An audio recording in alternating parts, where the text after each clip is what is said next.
The worst feeling ever is to be in a relationship with an emotionally unavailable person. So, what does it mean to be in a relationship with an emotionally unavailable person? To some people, they are emotionally unavailable in their relationship, but they do not realize it. Stay tuned as I'll be right back.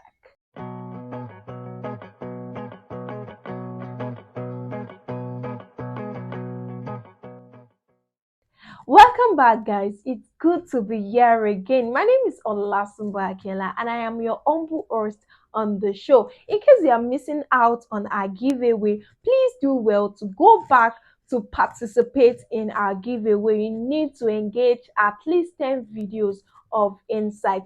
Today's topic is things to look out for or signs to know you are in a relationship with an emotionally unavailable person. And to start with, does it mean to be in a relationship with an emotionally unavailable person? It is when someone is not willing to commit their emotions in a relationship. Why would you not commit your emotions in a relationship? There are lots of relationships that are currently going through a ticking time bomb where the relationship is heading nowhere, while the other partner is blind to it, and this partner sometimes tend to choose not to see this. Some people do not see the love other people share. So if you are in a relationship with A and A grew up from a loving home and was loved while growing up, but you who is B didn't even experience what A experienced, and then A is expecting you to shower the kind of love or she has experienced while growing up. So the difference is there. And the first point I'll be mentioning here is every conversation is always on the surface level. For you to know you're in a relationship with an emotionally unavailable person, you would realize that every conversation is always on the surface level. It's either you guys are discussing about intercourse, or you are doing the act, or you are discussing, just vibes. There is nothing personal. You guys are just catching cruise. You guys are just having fun. You're not talking about your personal development. You're not talking about the future. You're not talking about the goals. It's always okay. Gisting, entertainment, talking, discussing intercourse, discussing all kind of sexual things or sexual activities. And that is the fact.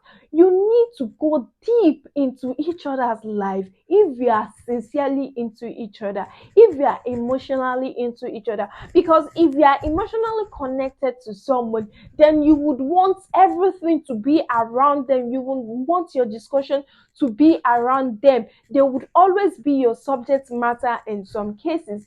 Also, such person might not be sharing emotional details. Such person might not be talking about his or her background, his or her families, his or her favorites. This person tends to like keep or odd informations, and I won't really call it information, because if you are really into someone, you would want the person to know some things about you, even if you don't want to tell the person a whole lot about you.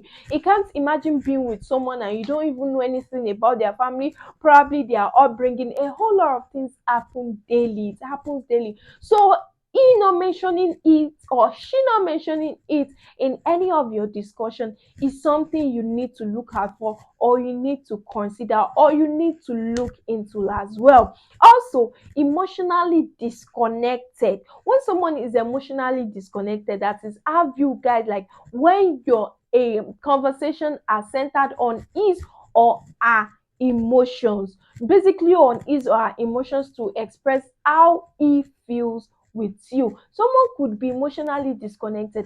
How can you be emotionally connected to someone and you can't even express how you feel? Okay, what made you interested in he or her, in she or her rather? What made you interested in asking her out, in deciding to marry her? A whole lot of things. So when talking about this, their emotional expression is not even centered about you, it's not centered about this person, it's not even centered on your relationship. Also, he or she is afraid of commitment. And I would ask, if you're in a relationship with someone, why will you be afraid of commitment? Not asking you out is a different thing, because there are some people, they will be in a situationship. I choose to call it situationship because they can't even say, okay, if they are in a relationship with someone, or they are not in a relationship with someone. So not asking you out, but doing the things a partner does, coming to pick you from the house, probably to the church or to your office, and doing all other responsibilities of a boyfriend or a girlfriend or a fiance or fiancé, but not accepting your proposal or not even asking you out. Next is labeling. People are very, this set of people are very, very afraid to label what you are doing. And I would say, if you want to go in a relationship with someone, you should ask, okay, what do you want from me? What are we doing? These are necessary questions, but sometimes people choose to run away from such discussions. In a relationship, you choose to disagree to agree, and you also choose to agree to disagree. In a relationship, communication is very, very important. So if you're running away from labeling, so what's the essence of being in a relationship? If your partner is someone who is running away from labeling, ask this person. There are times you need to communicate, and when you communicate, that is when you are able to know a lot of things in that relationship or that person. Also, if it doesn't show you off right now, showing you off varies. Talking about I right now, it might be about uploading you on his social media platforms, like telling people about it. Sometimes people are private, but showing you off is this person. See, showing you off to social media, it depends on the kind of person you are with, you understand. But it is not possible for you to be in a relationship and the person will tell you like, oh, I want the relationship to be private, and no one knows, like nobody knows you guys are in a relationship. I feel it is not safe enough, so it doesn't validate your relationship. And that is the fact. Also, inconsistent communication. Today he is a caring BF, the next tomorrow he is not caring, and acting like someone who has bipolar. Why should you be why should there be an inconsistent communication with your partner? I feel this is something that is not right. Okay, even if this person is very, very busy, the inconsistency shouldn't be there. You guys should communicate daily. If it is not long calls, probably you guys should message each other, check up on each other. These things are very, very important, and these things are things that hold up relationship. Also, someone you can't trust or someone you cannot trust your words. Why will you not trust your partner's words or not trust your partner yourself?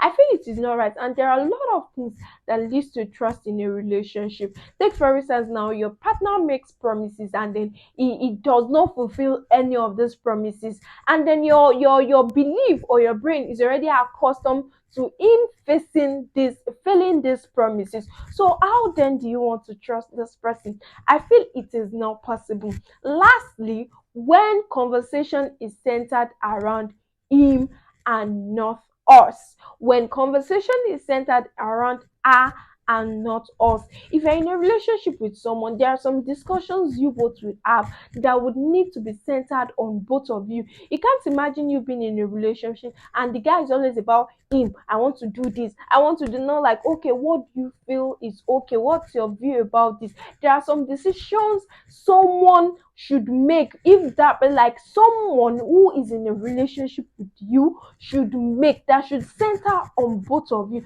Everything is just about him. Imagine you being in a relationship with someone and then the person just, serious relationship for that matter, and the person just chooses to relocate and then, okay, it is after this person has been granted visa, this person chose to tell you like, I am relocating, and then you need to ask this person, okay, what will happen to us? It's not meant to be. And these are signs of being in a relationship with an emotionally unavailable person, and also these are signs of being emotionally unavailable in a relationship. I hope I've been able to point out some signs of being in a relationship with an emotionally unavailable person, or you yourself being the one who is emotionally unavailable in a relationship. If this video has been helpful, please do not forget to give me a thumbs up. Do not forget to share and do not forget to like for others to enjoy. I really hope this video